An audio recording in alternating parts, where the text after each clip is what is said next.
بسم اللہ الرحمن الرحیم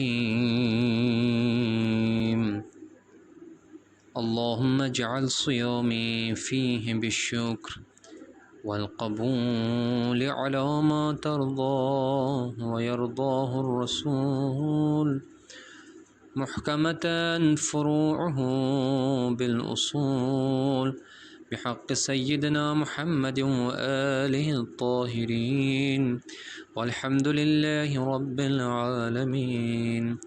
اے اللہ میرے اس ماہ کے روزوں کو پسندیدہ اور قبول کیے ہوئے قرار دے، اس صورت میں جس کو تو اور تیرا رسول پسند فرماتا ہے، اس کے فروع اس کے اصول سے پختہ تعلق رکھتے ہوں، بالواسطہ ہمارے سردار حضرت محمد اور ان کی پاکیزہ آل کے، اور حمد خدا کے لیے جو جہانوں کا رب ہے۔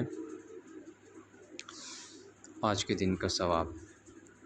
ماہ رمضان کے 30ویں دن کا ثواب رسول خدا صلی اللہ علیہ وسلم نے فرمایا کہ جب 30 دن ختم ہو جائیں گے، خداوند ہر اس دن کے بدلے میں جو تم نے گزارا ہے 1000 شہید اور 1000 صدیق کا ثواب تمہارے نامہ اعمال میں ثبت فرمائے گا، اور 50 سال کی عبادت تمہارے لیے لکھی جائے گی، اور ہر دن کے روزے کے مقابلے میں 2000 روزے لکھے جائیں گے، اور جتنی تعداد کے درخت اور پودے رود نیل کے پانی کی وجہ سے اگ آتے ہیں، رود کا مطلب دریائے نیل کے پانی کی وجہ سے اگ آتے ہیں، تمہارے درجوں میں اتنی بلندی عنایت فرمائے گا۔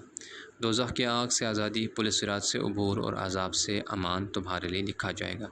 بہشت میں ایک دروازہ ہے جس کو ریان کہتے ہیں، یہ دروازہ قیامت کے دن فقط روزہ دار مرد عورت کے لیے کھلے گا۔ اس کے بعد امت محمد کے روزہ داروں کو آواز دی جائے گی، اے امت محمد جلدی کرو اور جاؤ ریان کی طرف۔ پس میری امت اس دروازے سے جنت میں داخل ہو جائے گی۔ جو شخص اس مہینے میں نہ بخشا جائے، پس وہ کس مہینے میں بخشا جائے گا؟